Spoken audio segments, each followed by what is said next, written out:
Hey everyone, Grant here from Dominion Lending Center's TLC Mortgage Group, and today we're going to do something a little bit different. Earlier today, I actually ended up having a web call with some of my industry friends and partners, and the entire conversation was how to buy and sell real estate hands-free during COVID-19. Anyway, without further ado, let's get into the conversation. All right, so um, I don't think this will take too long. The goal today was to chat a bit about how real estate can be transacted um, end to end in a contactless manner. I know Grant and I have spoken a few times recently about how we keep seeing stuff out there from various parties that talk about what their capabilities are in a contactless world, but we never really see anybody talk about the whole process end to end. And so we thought it'd be kind of cool to get have the real estate lawyer on, have the home inspector on, have obviously the realtor and the mortgage broker, and all of us could kind of talk about how from start to finish we can help somebody buy or sell a home without having to to interact too closely and maintain all necessary safety precautions. So, with that in mind, obviously, I'm John Merrill with Century 21 Miller, real estate professional.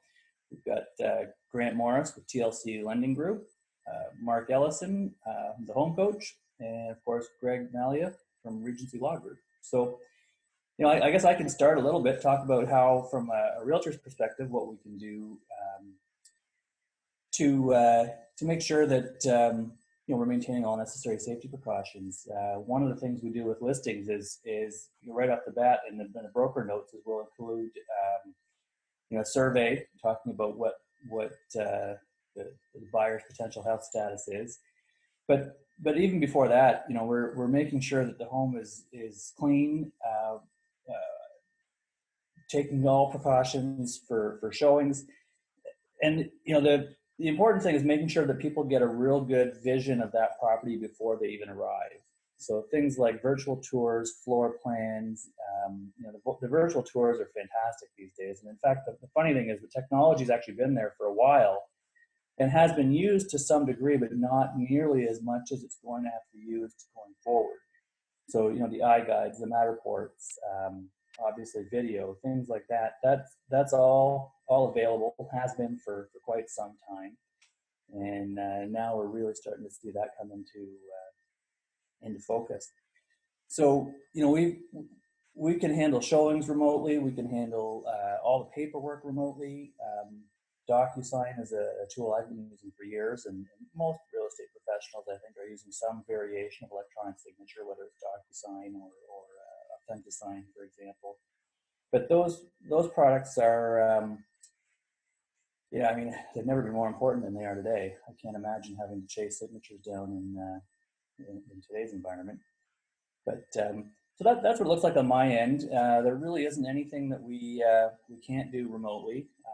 For physical showings, when absolutely necessary, obviously we're going to maintain social distancing, wear face masks, gloves, don't touch anything in the house, that kind of thing. But that's what it looks like on my end. And I know, usually we're not even heading out to look at homes or even having a conversation about looking at homes until we know somebody's pre-approved. And so likely, maybe Grant now can tell us a bit about what that looks like on his end from a contactless environment. Yeah, I certainly can. I was actually curious, what's a virtual showing look like? Well, virtual showing would be, using tools like WhatsApp or Facebook FaceTime. I could walk through the house on my own and have you there virtually with me. I can zoom in, show you everything as close up as you can, give you great detail on what I'm seeing and relay that message to you. With the camera, obviously, you're going to be able to see fairly close up what I'm seeing, and obviously gives you the opportunity to ask further questions. So it's not like a pre-recorded walkthrough. It's actually you walking through, and your client can Yeah, say, that would "Hey, be a can we virtual look at showing. this?" Okay. Yeah, so I think the pre-recorded thing would be virtual tours that have been created in advance to go along with all the listing materials and marketing the property before you actually get to, something like a virtual showing. So a virtual showing will still show you all the things that a listing agent may not have wanted you to see, like a loose faucet or something that Mark would catch on a traditional home inspection. It gives you that Yeah, opportunity. well, I've been through a lot of houses with Mark, and I know he's very thorough. And myself, I'm a landlord. I've got rental properties, and I'm always used to having to take care of maintenance and make sure my tenants haven't caused any damage. So I'm the kind of person that's very detail oriented and looking very closely at everything myself, albeit not as a home inspector, but as Pretty close. I think representative eyes of what the buyer might want to see. Okay. Well, it's good to know. I think there's a lot of people that might not quite understand what it is, and I mean, obviously, I was one of them. I had an idea, but it's good to know exactly what it covers. Yeah. As far as financing goes, some things have changed. I mean, we're still heavily utilizing online applications. We've been doing that for years, but now it's pretty much this is your only option unless you want to do it over the phone. So the application is very easy. Documentation now is typically being provided from the applicant or the borrower to us via email, or if they prefer, we can set up secure online portals so that they can just upload documents directly to. From a lender standpoint, because of everything that's going on with employment, we're starting to see more and more lenders want all income documentation up front. And some of them won't actually even issue a commitment letter anymore until they've gone through the income, because they want to make sure that everything is legitimate, the client's in a spot that they can afford it. And then once they make that commitment, the lender is pretty confident that they're going to be able to move forward. The signing process is very similar to real estate. We're seeing more and more lenders now being comfortable with electronic signatures. Even lenders who weren't doing it before, they've adopted the e-sign process for the time being, which is fantastic. So we can get everything done now without meeting face to face, which is great. But one of the biggest changes we're seeing is actually in appraisals. So depending on the transaction, we still need an appraisal to make sure that the property is obviously there, but that it's in the condition that we say it's in. And they need to make sure that the value checks out. But now we're seeing the applicant or even the seller, if it's a purchase, being more involved in that appraisal process. They actually have to take pictures of the inside of their house because not all appraisers are going in, and they will share those pictures with the appraiser for their report. So there's a lot more of that team mentality going on to make the transaction happen. But overall, it hasn't been as impactful to the financing side of things. It's still all remote. It's still all hands off. And aside from a couple of different changes with the income and the appraisals, most of us have been able to adopt to the changes pretty easily.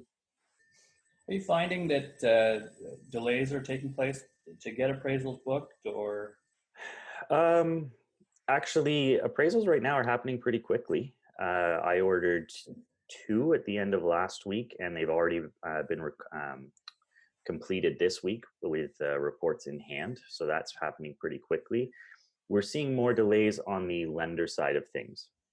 So commitments are still being issued pretty quickly. We've got some that are still turning them around within 4 hours, which is fantastic.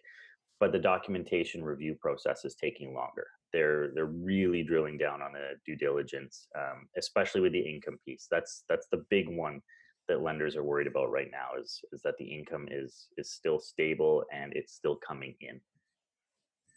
So there are a few delays, but nothing crazy. Excellent. So, once we've been pre-approved and buyers seen the home and potentially interested, want to put an offer in, obviously the offer process, again, all remote using email, electronic signatures and whatnot, but usually in there it's going to be conditional on home inspection. So Mark, how are you handling things these days with COVID-19 being such a concern? I mean, a lot of my process hasn't really changed with the exception of personal protection. So as far as the inspection itself, nothing's changed. I guess out of the team here, I'm the one that's still sort of going into the trenches. So yeah, the inspection is the same. What's changed, of course, is no one's coming to the inspection other than myself now, and really that's just makes sense. Sometimes, well, I think you would agree. You've seen me in action. I'm pretty hands-on with the clients, so that part I kind of miss. I do enjoy it, but um, it's the only safe way to go through a stranger's home, and keep it safe for the seller, keep it safe for everyone. So what we've done as a big change, other than the fact that no one's on site other than myself, is just we're allowing much more time for a phone conversation or a Zoom meeting with the client after they've gone through the report, if there's any questions. So we can do this sort of thing with the clients after the fact. So that's probably the big change. So is the seller still in the property when you're doing inspections, or are you asking them to leave as well? They are rarely there anyway, but I am now stipulating to make sure the sellers aren't present also. One thing I would envision, and I haven't had to deal with it yet, and we chatted about this briefly not too long ago, Mark, but I would view and would probably recommend to a seller that, especially now it's becoming more of a buyer's market, that you need your house to stand out. And in addition to an arsenal of, video and virtual tours and all of the kind of stuff to market the house effectively, it might be worthwhile having a pre-inspection done, given that buyers may not be viewing it in person. They might be relying on virtual showings and things like that. I would envision that would be a helpful tool. Are you seeing a lot of that these days, or?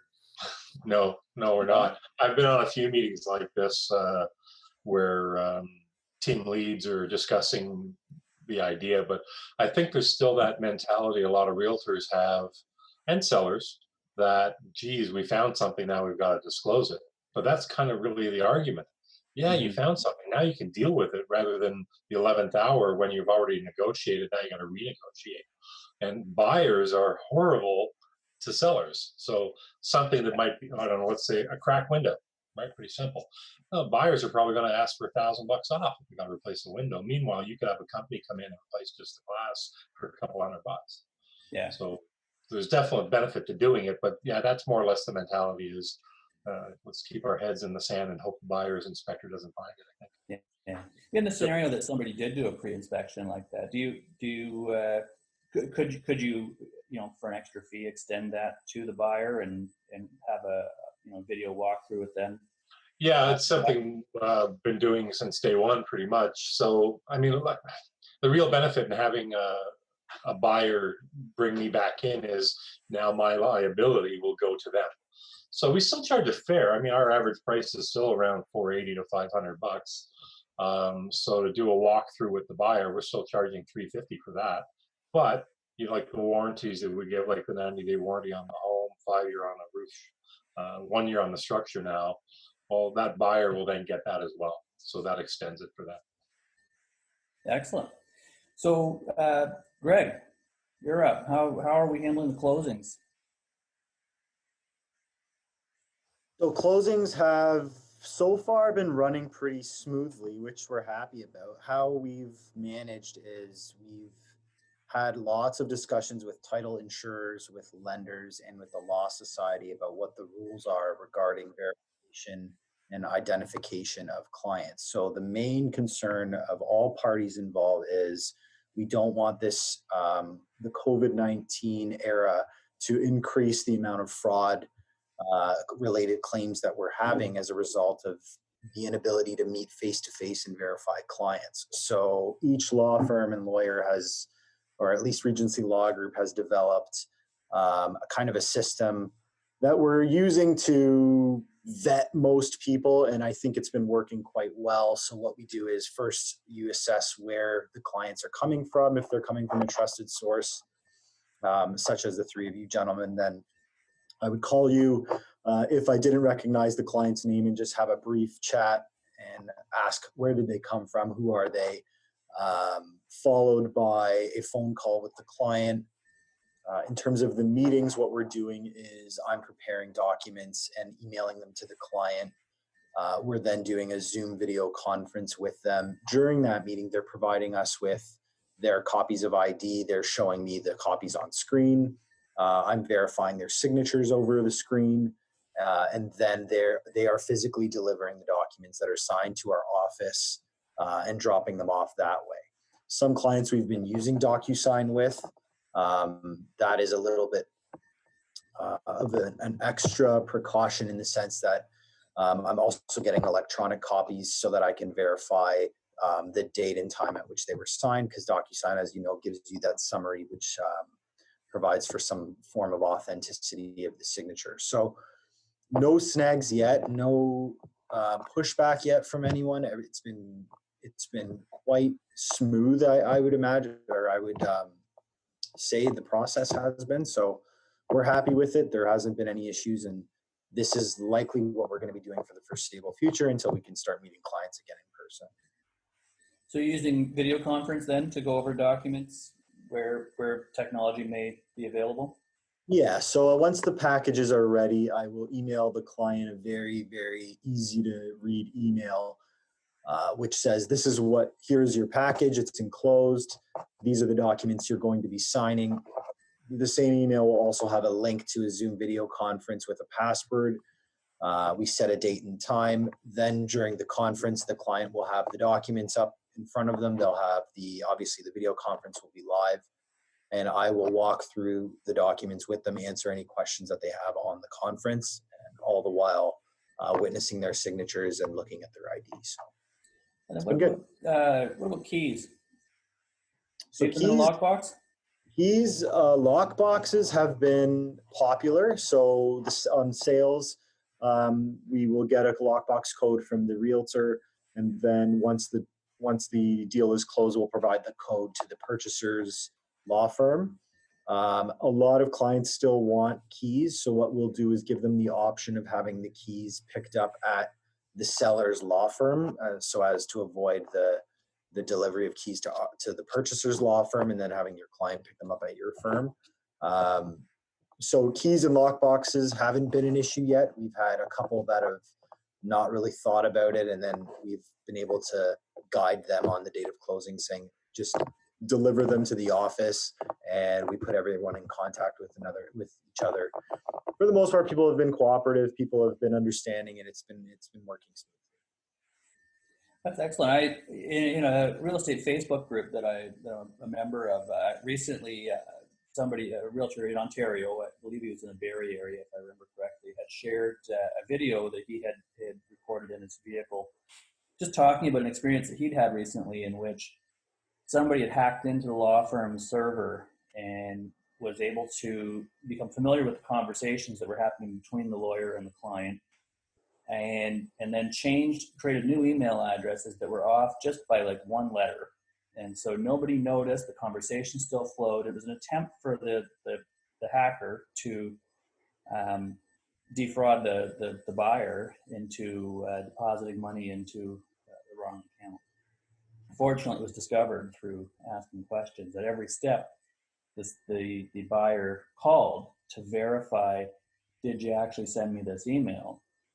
And I imagine a lot of people wouldn't, but I've been telling people, this is in today's day and age, don't transfer any money until you've been instructed to do so by your lawyer, and verify that any request to do so is coming from the right source. Have you seen anything like that, Greg? Not yet. We've got a pretty secure system. One of the things we did at the front end when we created this law firm is we brought in an IT specialist, and we got a rundown as to the different levels of security.